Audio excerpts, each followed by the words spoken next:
And we are live. Welcome back to another episode of On the King's Dime. It is Tuesday. It's a little later than our usual podcast, so it might get a bit blue. But we'll try and keep it straighty 180. Andy and Ben back with another episode after a couple of pretty ordinary performances last weekend. We've had a bounce back win against Melbourne, which is good to see. What else do we have to discuss? Xavier Cooks is coming into the lineup. We'll have a chat about him as well. The game itself, there'll be MVP tips, and we'll preview next week's game. Andy's here with me. How are you, mate? Good, mate. Yourself? Yeah, not bad. A good win on the weekend. I'm rocking out me Jerome Randall jersey from last season. Shout out Jerome, absolutely just killing it. Single-handedly keeping my tips alive, tipping the 36 I'm riding that train to the end, mate. Oh, mate, I had a horrible week on the tips, but no, it was a good win, good bounce back win. In saying that, though, Melbourne were not themselves. They weren't their usual elite selves, I'd have to say. It's been a little bit up and down this year, but yeah, some bad refereeing took their kind of best player out of the game pretty early. But did it take our best player out of the game? I don't think Bogut's our best player, so that's a bit. But yeah, I think this team is elite with or without Bogut. But yeah, it took our best player out in that sense as well. I think it was you want the best game on the court at all times, and I think there was just some silly fouls called that made no posture to the game, made no sense in the scheme of things, didn't really have any kind of ramifications for the play, and yet were called. And both elite players are sitting down on the bench. You don't want, $1 million players sitting on the bench because they're on 4 fouls, 2 minutes into the third quarter. So I think there needs to be, something said about that. It's different if they're on the ball fouls or fouling in rim protection, but they were, Bogut's tiny little push onto the basket, which was just more of a, hey, don't back off into me, I think, more than, pushing off a guy. Just, he gets called for a lot of dumb off-ball fouls. You just kind of like, really, every other player on the court does that at some point, yet you just call Bogut because that's what you're focused on, is just bringing down that dude. And I think Long got a poor couple of calls as well. And similar makeup calls, man. I felt like a couple of those are makeup calls, which is it's not acceptable. It's not acceptable from these refs, man. And we're saying it every week. We're straight into the refs, like straight early this week, but for both teams, like, you don't want to see that, man. Like, they get 5 fouls. Like, can we not? Like, you'd be okay if it was 6 fouls. You get two sort of per half, and then you 2 extra ones here and there. But they only get 5 fouls, yet we're still calling the game. Like, it's super chippy and super tippy-tappy. I think there was one where Bogut, I hate the ones where if your hands are near a guy and he jumps up for a rebound, it kind of looks like you've pushed him, and then it's straight all over it. Yep, thanks. Like, and you're like, do we need to call those? We don't really need to call, unless a guy goes flying. We don't really need to give those. I think Sean Long had one after, like, the same, basically, just put his hand on a dude, and it's just, we don't need those calls, man, to be honest. And as a spectacle, look, Sean Long's a good player. I don't think he's going to be the ultimate difference. I think if you go back to the games we played against them, in both games, he's been like one of Melbourne's best player, but it's not like, we can't guard him. Like, he's unstoppable. He's going to win them the game. Like, he's kind of just been one of their best players. And I don't know how much firepower really do Melbourne have left. Like, my first segment down here is, can we just talk about, like, Melbourne from last year to this year? It's, I don't know, man. And they look like scarily just underratedly bad, in my opinion. I think Golding's been pretty cold. McCarron had a pretty woeful game. Barlow can't create his own offense. And so when you've got 3 guys that are not playing not playing well, and it's essentially the Mello Trimble show, and he didn't have a particularly good game either. He's a weird player, man, because it's only his second year. His defense is just awful, man, to be honest. Like, to go from like a Randall/Adnam to now Ware this year, I think Ware tries harder.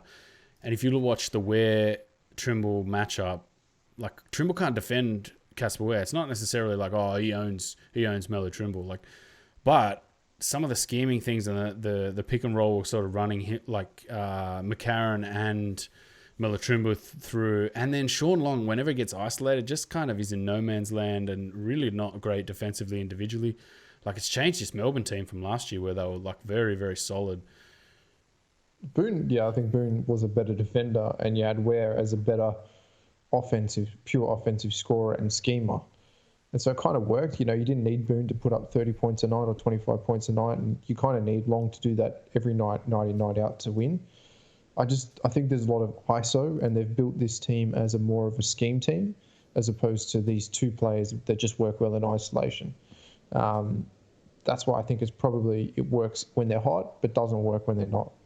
And that's going to be an issue for Melbourne going into the finals, is that if these guys can't get hot, they're pretty much out first round. There's a real... I don't know if the league... there's a little bit of a logjam here, like Melbourne, Adelaide, Southeast Melbourne and Cairns, all on sort of 7, 8, 9 wins. There's a bit of a jam there. I think Sydney and Perth have proven they're the two best teams in the league. Yeah. Melbourne with the roster changes, I'm not sure, man. You look at their bench depth, and very quickly it goes to kind of Joe Luala-Chul is not bad, and he's not a bad prospect. I think he's very early on in his career, so it's... you can't be expecting veteran-style performances. Then you kind of go a bit further. It's unfortunate Casey Prather got injured. He was quite good in the first half of that game, but then he's out for a few months, and that's a blow to them. And then it's like Short, Purchase, Smith-Milner, not great on offense, and McDaniel, and then Shea Ely off the bench. Even last year, Shea Ely just didn't play well against us, and seems to draw charges. Yet we'll just barrel into a dude's legs. So I'm like, why are we giving this guy fouls when he clearly just barrels into guys, man? Like, no, don't give this guy fouls. Like, he's clearly an injury waiting to happen with the amount of times he'll just like barrel into a dude dangerously. And you're like, dude, are you all right? Like, no, that's not hustle defense. It's dangerous. Stop. Yeah. So I don't know if that really fits their team. Like, and if you look at, they tried to get Goulden going, 3 of 10. It's pretty poor, 1 of 6 from 2. His mid-range was pretty good in that first game they beat us in. But in this game, we've just closed that, pick and roll scheme down, and just don't really want to say it, but having Bogut off the floor kind of helped a little bit. But he did come out a couple of times though to contest the mid range and even the 3-point shot, which helped, I think, a lot. He's just got to get a little bit more explosive in that contest. You need to be able to do, especially against Perth. I think Perth is really where you have to contest that 3-point line and potentially scheme back defense and let them kick out to the corners and try and shoot. But it's kind of a real worry that it's just camping in that lane. I think a lot of teams just worked out that it's just easy just to send a little bit of a floater over the top of him and work on that and play in the mid-range as opposed to do anything else. So it's good he stepped out a couple of times. Even Kickett stepped out a little bit. Yeah. You just got to put them under pressure. If it's a 10% decrease in field goal percentage, then you've done your job on the night. But yeah, it was... I think Bogut played well in the restricted minutes that he did, and his offense seemed pretty on board, which was good.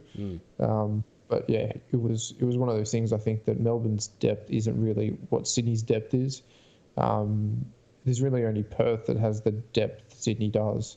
So we play a lot of players and for extensive minutes as well. All our bench got involved. Even Walker, who looked a bit jank. He looked really jank. Yeah.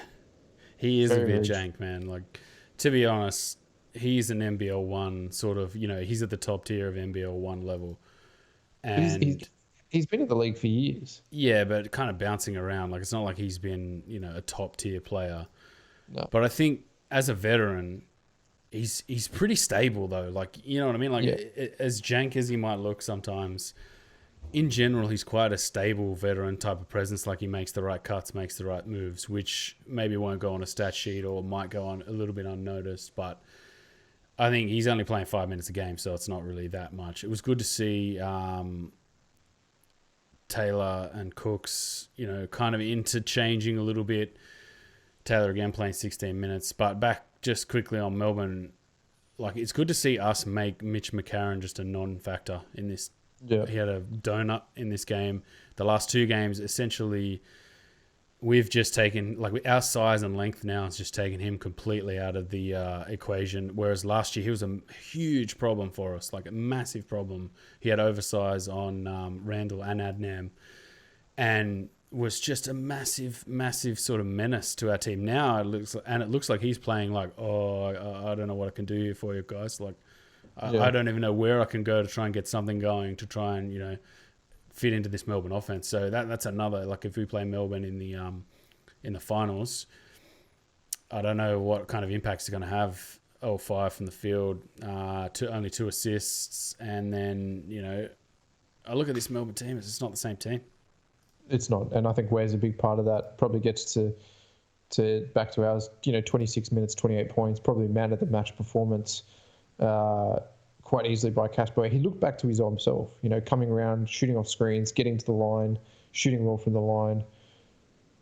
He looked a lot better this game. I think he had something to prove back in Melbourne, but that's what we need him to be night in, night out, not taking stupid shots all night. I think he took every shot he took. I think every shot he took in that game made sense. It was the right thing to do. But, you know, so you can't say that for other nights where he's just hocking up shots late in the shot clock from pretty much anywhere. So it was good to see him bounce back into a bit of form. It was good to see Lozada playing some good minutes, hitting the 3 ball again. Yeah, I think that was really important. You know, that just fell off a cliff, and now it's back a little bit. But I think let's talk about Xavier Cooks and what he adds to this lineup. Because what I think he is just Moller version 2.0. I think he's a smoother version of him too, with a better IQ, smoother. I think in general, whereas like Moller's more hustle. You know what I mean? Yeah. Oh yeah, I completely agree. Moller's hustle, but you know, 2 forwards. Moller can play guard forward. You could play a massive lineup in this team, or you could play small ball. It's just absurd that depth roster chart is. Ridiculous. What about offensively? Like, it felt, because we watched him a fair bit when we were doing the NBA stuff last year in the summer league, and he was just standing there and shoot the 3 ball. That's pretty much what's his offense. He kind of looks reluctant to shoot the 3. A couple of times he gave up. Like, he gave one up that was an assist in the corner, and I still feel like he doesn't, like, from what I watched when he was in Europe and with the Warriors, doesn't really trust the 3 ball unless he's absolutely wide open. Like, he's not going to shoot a contested 3. I feel like Deshaun Taylor is going to shoot a 3 when he feels like he can shoot one. You know what I mean? Whereas Cooks is always kind of looking to, I don't really want to shoot it. If something else comes along, I'll try and make sure I engineer that rather than shooting the ball. But at the same time, his length getting to the rim is solid. It was a nice dime from Sean Bruce. Shout out to Big Balls Shawnee Bruce. It was a sweet dime for him to get his first bucket, a dunk. That was his only made basket on the night. But grab 5 boards. Again, you're right. The Moller 2.0 filling that role as the sort of size guard that can play sort of between 2 and 4 and give us that extra dimension with Tate as well. It's good. It's such a good addition, man, to just pull him out of a hat. Especially when Lish and Moller are down, you know, I think it's come in pretty handy for us. Anything else on Cooks? Not really. I think it's pretty early to tell. I think he fits the system quite well in the sense that he didn't make this game about him at all. It was really about just defense, team, good boards, you know, good defense. He didn't put up a lot of shots, which was good to see. You know, you don't want him to come into this lineup and kind of want to take over. You want him to slot in, get his place, and then, you know, play towards the end of the season and see a little bit more from him. But yeah, this team's very stacked, man. It's kind of hard to think that you've got to fit Lish and Moller back in this lineup with the season that Moller has, and you know how good Lish can be when he's in full flight. So yeah, it's kind of hard to pinpoint what's going to happen in that respect. But it was a good win all round. I think Melbourne played poorly. I think we played well, good bounce back. We've got a little bit of a hard stretch now as well, coming up with some big games.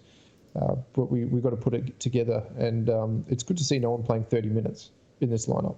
Yeah, that's the biggest thing. No one's really averaged 30 minutes this season. I'm just looking at the raw numbers. Casper Ware's the highest at 29 minutes. And then if you look at like Newley, I feel like Newley could easily play 30 minutes anyway and it wouldn't really affect his game. And then Tate, 25, Bogut down at 20. and then Didi was playing 24. But it feels like this. Like, have you seen Mitch Creek's numbers? I think he's playing like 35 minutes a game in a 40-minute game. Like, it's insane, man. Yeah. But it's only a 28-game season, I guess. So it's not really, it's not the NBA.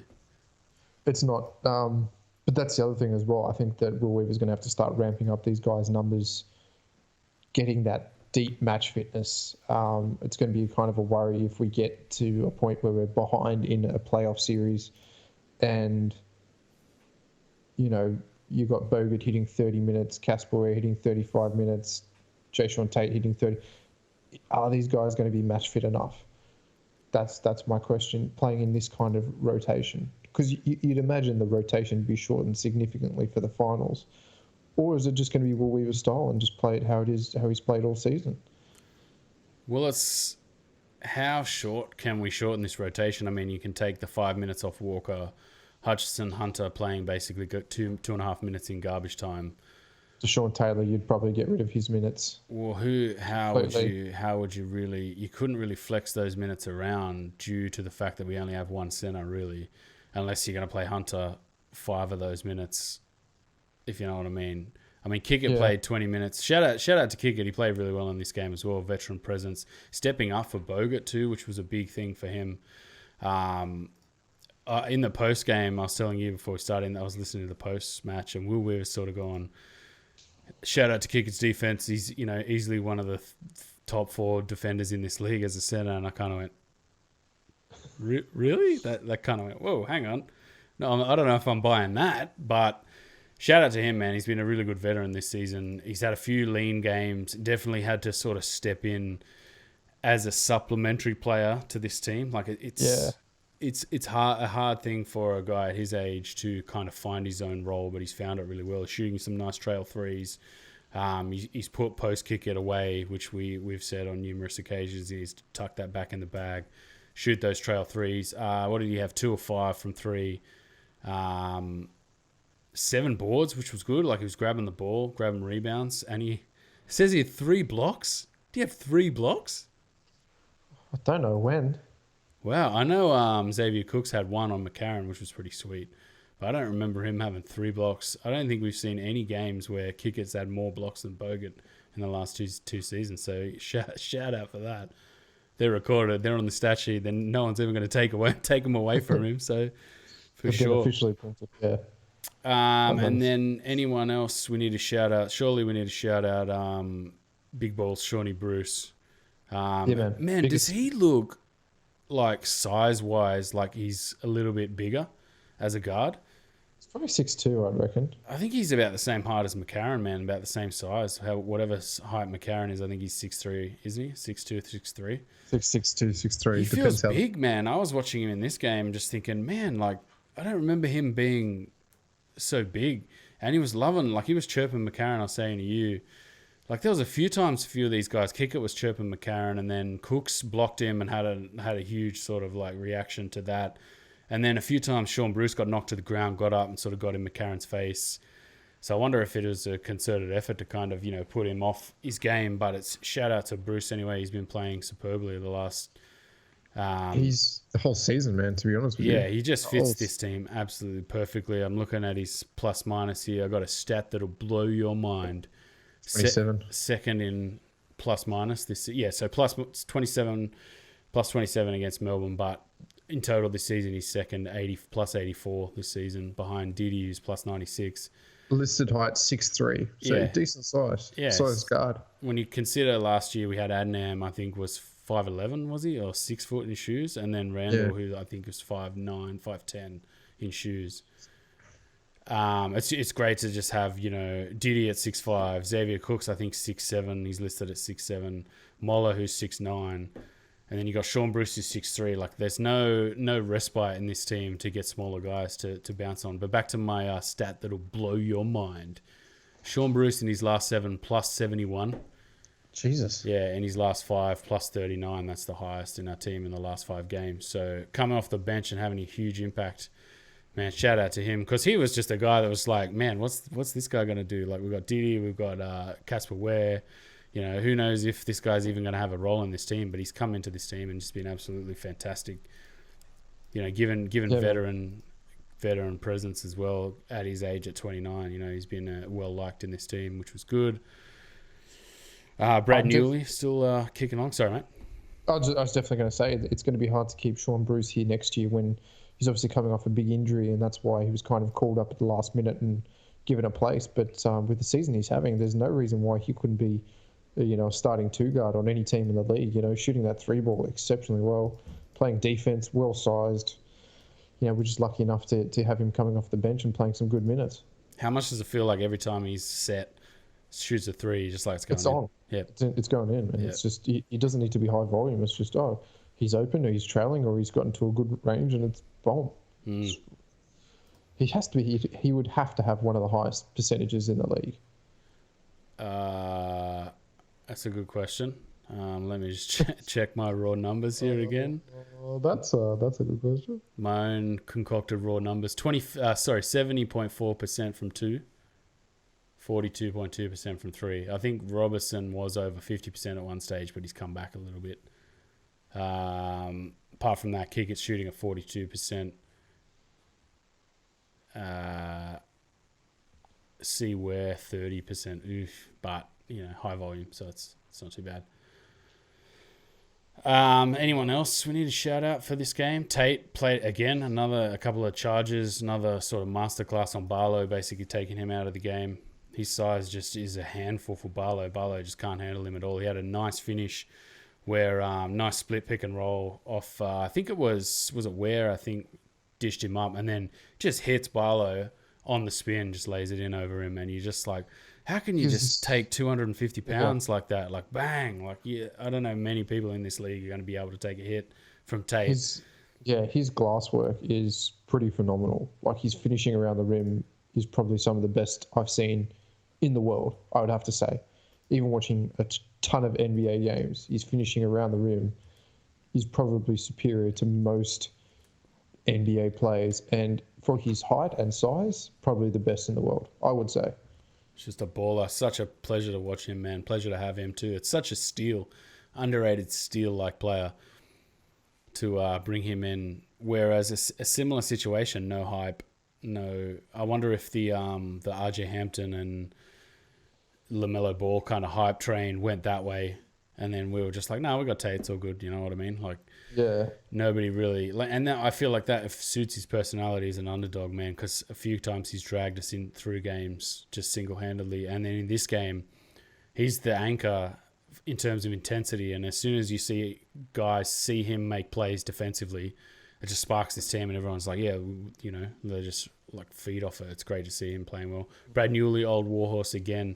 A couple of nice transition buckets. He had one layup around Sean Long. That was pretty sweet. One where Goulding fouls him, like puts his hand out and just clearly fouls him right in front of the ref, and the ref's like, no, I'm not giving that, mate. You're just like, okay. Newley never gets calls, but No, he never gets anything, and 1 of 6 from 3. He had been shooting the three ball quite well in the last few games. But can't deny that a bit off that night, but still, man, just a beast in transition. Just a freak, and 6'6". Like, this team is massive and nimble. It's just ridiculous to watch. There's so much downhill scoring. It's great. Yeah, man. It's crazy. What have I got in my notes? The game itself is done. The chirp, we went through that. Anything else I've got in here? Goulding was pretty trash. There was more Tate pick and roll in this game, I noticed too. There was 3 or 4 times we went to Tate and he was passing out of it and passing well. That was obviously something we didn't really do against Perth or the Taipans. Taipans are a little bit more of a long sort of switchy lineup. That makes it hard to do that. That was a lot better. Casper Ware was 4 of 9 from the field at halftime, 2 of 6 from 3, but finished 7 of 13 and 5 of 10 from 3. So he had 3 or 4 in the second half, which was good for him. A little bit of garbage time, which was good to see. I feel like he's starting to get more rhythm in this offense. Like it fits better. Yep. And it's certain lineups where he fits a lot better as well. I think he fits better on a smaller lineup where it's more nimble and he can play quickly in transition. I think once they start getting set and he has to fight around screens, it's pretty hard, man, because you can't move through screens. They call Bogut pretty much straight away. They call Tate. as soon as there's a bit of feet shuffling, it's pretty much call, moving through screen, offensive foul, and it's just like that's how Casper Ware's got to operate. He's got to operate around the screen, coming off the curl. I'd like to see probably Tate setting a lot more high screen so he can down screen, get to the 3-point line and shoot uncontested. Because you'd think that Tate's a pretty wide, chunky player and should be able to set those screens pretty well. But that's probably something you would do more against a Perth. Play Bryce Cotton's game against him, essentially, because he's a very slight guard and wouldn't be able to guard Ware on that down screen pick and roll at all. So that would be good to see more of that in those games. But yeah, Perth I think is one of those teams that is streaky as well. If they get streaky, you kind of, what do you do? What do you do if they're just hitting buckets from everywhere? But that's really the only team I see as a big threat to the Kings this year. Cairns have been good, but again, then they make some silly mistakes and lose some games. So I think that's, again, experience from their part. But if they can keep that group together over the next couple of years, man, watch out next year after. Yeah, I wonder if Kawhi Noi's going into the draft next season. Probably, but he'll probably get drafted late second round. I don't see him getting drafted in the top 30. Just not enough pedigree around him, you know what I mean? It's all about pedigree.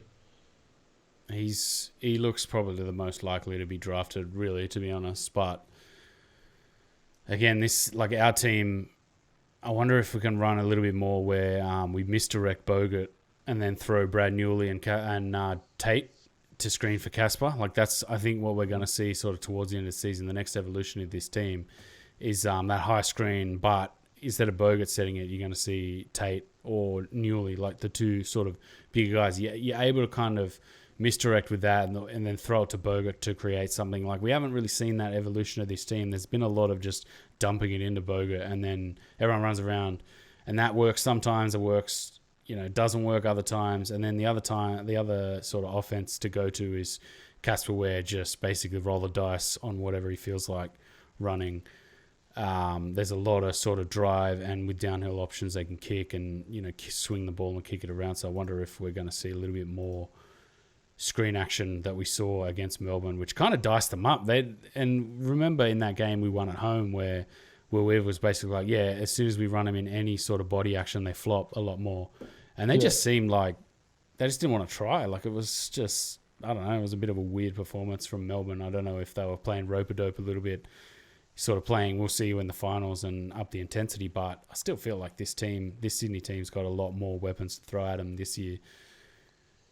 Yep, and definitely it's more a like, oh no, like, I don't think we can do this, but let's put on a brave face anyway and like make it look like we can beat this team. And you're just like, nah, I know deep down we can beat you. All right, let's move to MVP. Yeah, I'm going to have to give 3 points obviously to Casper Ware. I think he had a fantastic game. 2 points to Big Ball Shawnee Bruce. Plus 27 on the night. So that's best plus minus on the night. And one to jae'sean Tate. I think grabbing rebounds, setting screens. It was a toss up between him and Lozada. I think Lozada played very well as well on the defensive end. Finishing around the rim wasn't great, but got that 3 ball back a bit. Then that was good to see. So, but one to Tate. One to Tate. It's tough, man. If you look at Kickett, probably deserves a 1 in this game. Bruce definitely, I think, is on the podium somewhere. 1, 2, 3. Tate as well, and Diddy. It's tough, man. I don't know who to give it to. I'll go Kickett because he was pretty solid, and Tate's just running away with it. So, spoiler alert. Tate's kind of just running away with it. So, but in the last couple of weeks, Wes sort of been getting a few 3 points there. So we'll sort of give you a half season look when we finally get to our half season review. That's clearly been gone past half season, but we'll get there around Christmas time. We'll get there. It's coming. So it's Christmas. Should we go to tips? Yep. Tips. How did I go last week? I think I got 1 right. I think you had 3. Okay. It says here 3. You had Melbourne against the Hawks, the Wildcats who beat the Bullets, and then the Kings who beat Melbourne. Just a quiet, perfect round for me, which was pretty sweet. Not gonna toot my own horn. I'm back. I'm back, baby. And I've got the games here. I don't have the fixture list, which is poor planning from me. Oh yes, I do. It's here. So it'll be Southeast Melbourne at New Zealand, the first game. You'd have to take Southeast Melbourne for this. Did you see that crazy win the other night? Where I'm just sitting there going, I can't believe you blown my perfect round. You just... And then I turn around and Robinson's like, bam. And then bam. I'm like, yes, overtime. Nice. Single-handedly keeping my tips alive. I love it. I'm going to go Southeast Melbourne as well. The Breakers just, oof. Doo-doo, man. Hawks at the 36ers. 36ers. Yeah, 36ers for me. Quietly, man, Jerome Randall. Few big balls buckets from Jerome Randall in the last few weeks. Indeed. I just feel so happy for him, man. Like, even though, you know, he didn't leave on bad terms, I'm just like, man, just ball out. I'm heaps happy for him to be playing really well, even if it's not for the Kings. Kings at Bullets. Kings. Pencil it in. I think, did you pick the Bullets last time? I did. I had faith, but they've just, you know. Yeah, it's a bit average from the Bullet. Nathan Sobey, like, what has happened to Sobey? Just looks like a small man that can't do anything now. It's crazy. Massive Melbourne at RAC against Perth. Ooh. You're gonna have to take Perth on that one. Yeah? Yeah. Melbourne could just... they could just jank out a game here. I don't know, man. Don't know. I'll go Perth as well. Prather's injured. He was looking, you know. Sorry, what were you saying? Yeah, he actually looked really good against us to start the game. I was like, this is a tough cover. Bigger guy likes to get to that free throw line sort of jumper or push to the hoop. Then, sucked that he went down. That was on a out of bounds play that should have been to Melbourne as well too. So pretty unlucky to get hurt on a wrong ref call. Second possession for the Kings, just to rub some chili on the stick on that one. Breakers at the Hawks. Oh man, it's Battle of the Trash Cans. I'm gonna go Hawks. Hawks. I'm gonna go Hawks. LaMelo Ballless Hawks. I don't know. Both teams are so bad, man. I might just split this one, so at least if I get it right, I'm gonna even you up. I'll go Breakers. 36ers at the Taipans. I'm gonna go Taipans. Types. Double game week for the 36ers. I will hedge and go Taipans also. That way we both lose and I can just stay 1 point behind you. And then Phoenix and Kings at home to the Kings. Kings for sure. All right, well, that rounds out our tips. Shall we just quickly chat about Brisbane? Obviously, we've got a lot of experience with Brisbane. Just beating them quietly every game. Pretty handily. Yeah, they've not got the repertoire. I think Lamar Patterson just needs to lay off the potato chips, and get his. You know, they're a slow team. What's your over-unders on how many times you've said that on this podcast? It's got to be. I think we're going over 4 times you've said it. Quietly, Brisbane in their last 5, all L's. Yeah. Oof. I think Lamarnus is on his way out at Brisbane, just quietly. The safety harness. Lamarnus safety harness. It's too much of the same rotations and too easy to pick off what he does. I think, you know, a really skillful coach like Weaver just plays off the fact that they just want to play in the mid range, and so if you kind of give it to them, it's low percentage. They can't really get to the hoop. Lamar Patterson's just a mid-range player, gets killed in transition. So if you put a small fast line up against them, they kind of don't have anything and foul really stupidly in transition because they can't get in front of the players. So I think it'll be an easy win for us. I envision some garbage time. It's going to be some garbage time this game, you reckon? Yep. I'm just looking at their stats. God, this NBL website, man. Just horrible website. Sorry, NBL, but your website's terrible. You look at Hodgson's been pretty good around the rim. Hopefully we've got Bogut to take him out and then kick it. If you look sort of beyond Patterson, Sobey, Kadee, Hodgson, it's kind of like trier guys. And then just Cam Glidden, like for some reason, just isn't playing at all. And you're like, All right, cool. You've got a quirky mustache and we just won't give you any minutes. After making the Aussie team as well, you're just like, what? All right, I guess. Tyler Braun, I'm not envisioning like, it's a Tyler Braun game and he's just destroyed the Kings. Singler has been decent. Will Magnay's been pretty good for them, to be honest. Yes. He's been pretty solid in general. Tarangi's not really playing that many minutes, which is kind of weird as well because he was pretty solid against us last season. It's mainly just, Sobey has looked super just conservative and like in the games we played against us, them scared.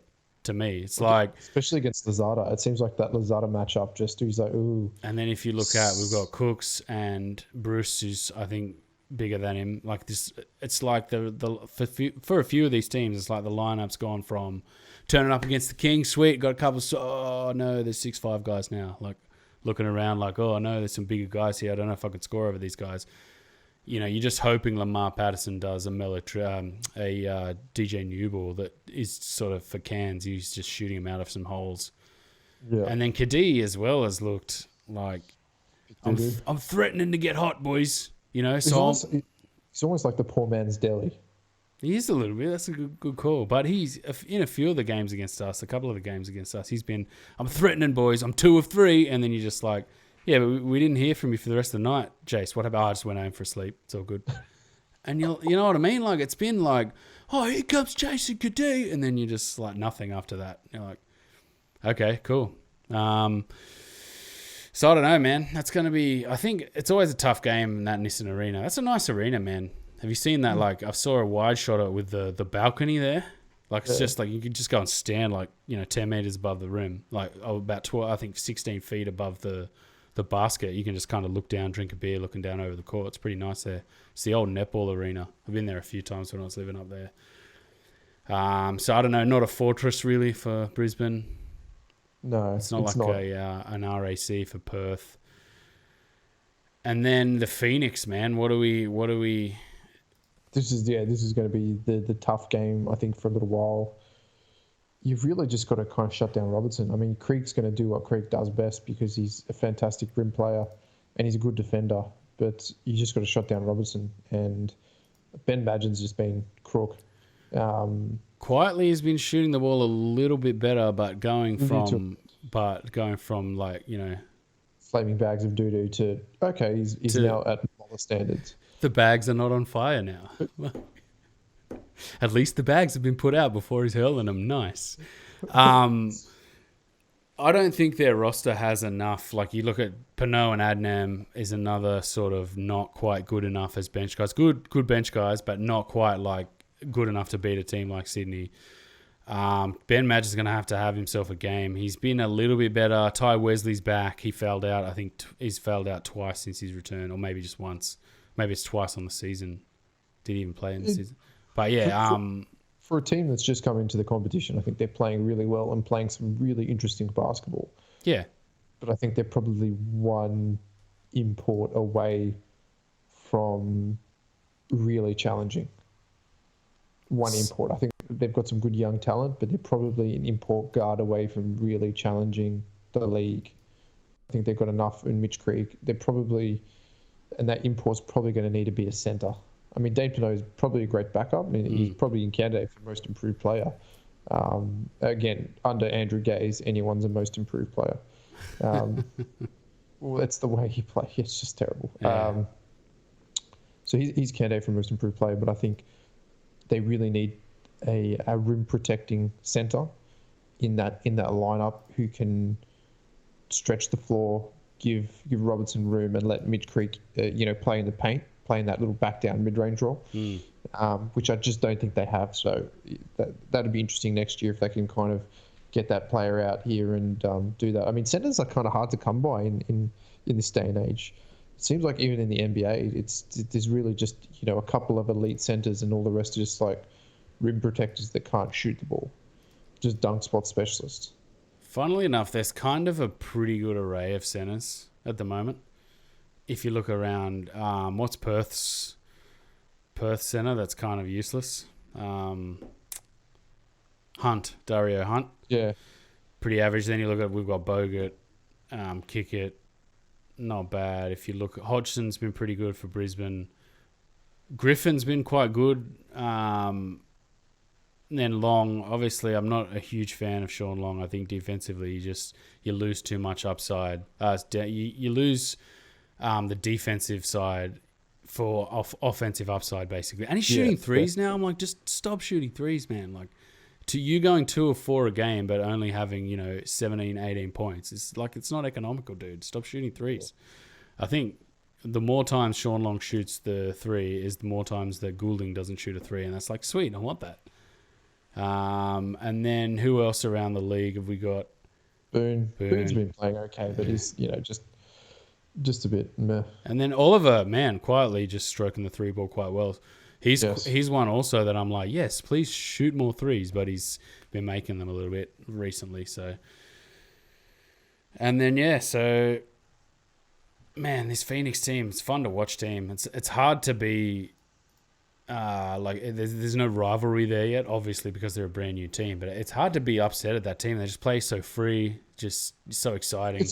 It's good. It's high-scoring games. It's good basketball to watch. It's fun. It's interesting, and there's not a lot of chippiness between any of the teams that they play. It's not like Melbourne, which are just a pack of chippy assholes, or Perth, which just get a bit of the chip in. They're kind of just a team that turns up, plays basketball well, and then goes home. So it's nice to watch. It's a good game, and it'll be a good spectacle. Because I think it's a Kings home game on Monday night as well. Yeah, we might have to possibly go out and watch that game. I've been given a leave pass for it, mate. So yeah, we'll have to tee that up, do a bit of promo or something like that on the way out to the game. That's pretty much it, really, for this episode. It was a good win. Another couple of important games coming up. If we can knock off Brisbane and then knock off Phoenix, sets us up for a pretty hectic Christmas schedule. What have we got? We've got the Wildcats coming to town. Then we've got the 36ers coming to town. Types. Round 16, we're in New Zealand. So it's kind of, I think it just starts again where we play New Zealand and then the Hawks. So a little Christmas period here. If we can sneak a few sneaky wins over the Wildcats and the Phoenix, I think that's going to be an important stretch. Indeed, I think we've got to just widen that gap between the Wildcats and ourselves, so we get that sweet home final series. And I wonder who that's going to be against, whether it'll be against Melbourne, maybe Adelaide. I prefer Adelaide, I think. I prefer to play Melbourne in the final. Knowing that you can either play Melbourne or Perth in a final, and it's like, that's a final, you know what I mean? You don't want to go out to Perth or Melbourne in the semis. Like, that'd be whack. Yeah. Yep. All right. Well, we'll wrap that one here. We will be back probably sort of midway through next week. Or are we going to do our half-season review that we're trying to get to as soon as we can over the weekend or something like that? Well, we're all off work from next week, so we can get a few podcasts done. Yeah, all right, sweet. We'll see you guys on the next episode. And I just bricked that exit. So we'll see you guys next time. On the King's Dome. Take it easy, everyone. See you later. See you guys. Bye.